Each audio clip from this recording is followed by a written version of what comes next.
가정용 도시가스나 이런 이걸로 기본적으로 이렇게 화목난로, 화목난로에다 연결하셔도 되고, 뭐 그 연료는 석탄 종류나 연탄으로 떼어가지고 하셔도 돼요. 근데 가장 기본은 도시가스가 싸니까 집에는 도시가스에다 연결해가지고 큰 물통이에요. 이 큰 물통 전체를 하나도 하셔도 되지만 한 개짜리, 두 개짜리, 세 개짜리 이렇게 가스레인지가 몇 개다, 몇 구다 그러면 파이프를 갖다가 각각 조립을 해서 하나의 물을 물로서 합해주는 구조가 있어야 되고, 그럼 물통 구조가 있어야 되겠죠.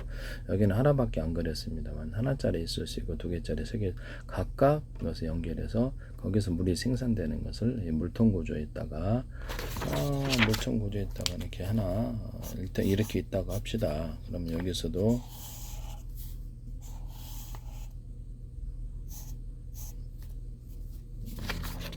이 물통 구조에다가 연결을 해서 파이프로 이렇게 연결을 몇 개짜리가 있을 수 있는 거죠. 네, 그렇게 해가지고 거기다 물통에 담아서 물을 공급을 하는 거예요.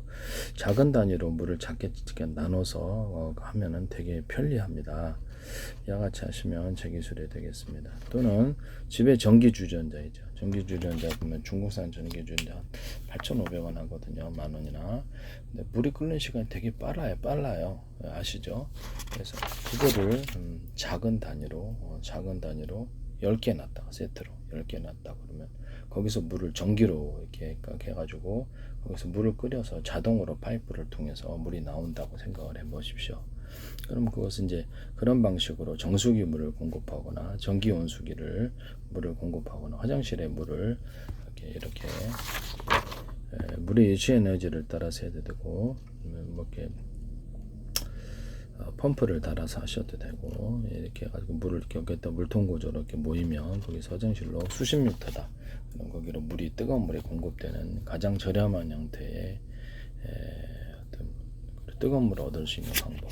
네, 이렇게 생각하시면 되겠습니다. 뭐 태양열로 하셔도 되는데 그건 뭐 다른 문제니까.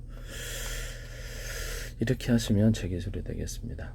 전기 주전자 방식으로 제가 말씀을 드렸는데, 전기 주전자를 큰 거 하기보다 작은 거 단위로 이렇게 10개짜리, 5개짜리 일반 보일러에서 물 데우거나 대규모 어떤 물이 필요한 데서도 이런 작은 주전 방식, 일단 전기를 끓이는 방식, 가스를 끓이는 방식, 이런 것이 대표적이고, 그 다음에 뭐 어떤 화목난로 같은 이런 연료로 석유 방식으로 끓이는 방식도 원리는 다 똑같이 해서 할 수 있다. 이제 가장 기본적인 것은 전기, 가스, 그중에서도 전기 주전자 방식으로 10개짜리 만들어서 물을 작은 단위로 나눠서 빨리 끓여서 공급합니다.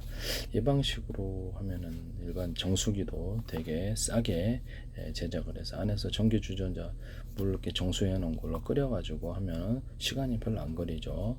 물을 보관해도 되고, 보관하는 방식도 되고, 즉석에서 끓여서 해서 일반 정수기로 커피 메이커 하시거나 또 다른 음식을 만들 수 있습니다. 또는 거기다가 물을 많이 이렇게 할 수 있다면 그래서 간단한 세수나 이게 물론 가스레인지를 끓이면 되지만 이런 방식을 사용하시면 제 기술이 되겠습니다. 또는 이렇게 파이프를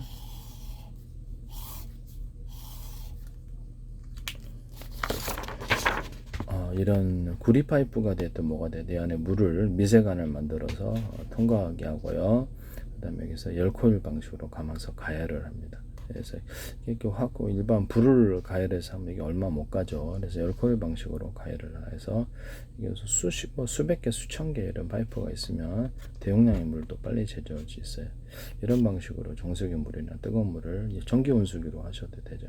하시면 제 기술이 되겠습니다. 저는 뭐 필요한데, 그 다음 이거를 이게 냉각이 필요하다 그러면 여기다가 물을 담고 히트파이프 원료를 따라 냉각 물질을 같이 결합한 이런 것이 있을 수 있고, 이런 파이프를 물이 통과를 하게 되고요. 여기다 선풍기 같은 것을 바람 부어줘서 추가로 열을 빼서 줍니다.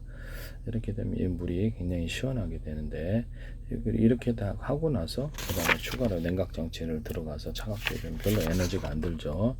그래서 뭐 양식장 같은 데나 수영장 같은 데도 쓸 수 있고, 이런 방식으로 히트파이프 원리를 따라 금속불안 냉각 물질을 통과하는 것이 그렇죠. 좀 제법 길이를 지나고 거기를 선풍기로 여러 개로 쐬줘야, 아니면 선풍기 아니면 선풍기에서 나오는 바람이 좀 더 차가운 바람이거나 냉각 바람이면 좋겠죠.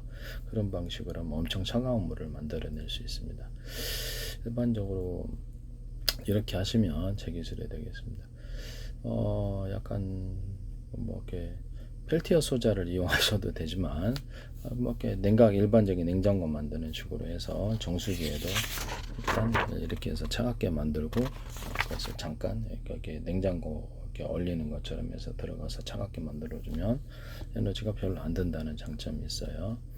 이렇게 하시면 제 기술이 되겠습니다.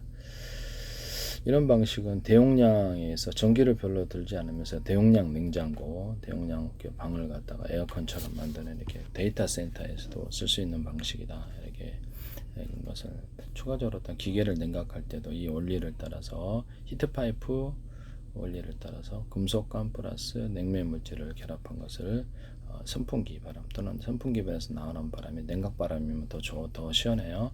이런 방식으로 해서 대용량의 물도 양식장, 어떤 수영장 이런 것들도 차가운 물을 공급하거나 그렇죠. 냉각이 필요한 곳에 공급할 수 있습니다. 이렇게 해서 차가운 물을 공급하는 방식을 사용하시면 제 기술입니다.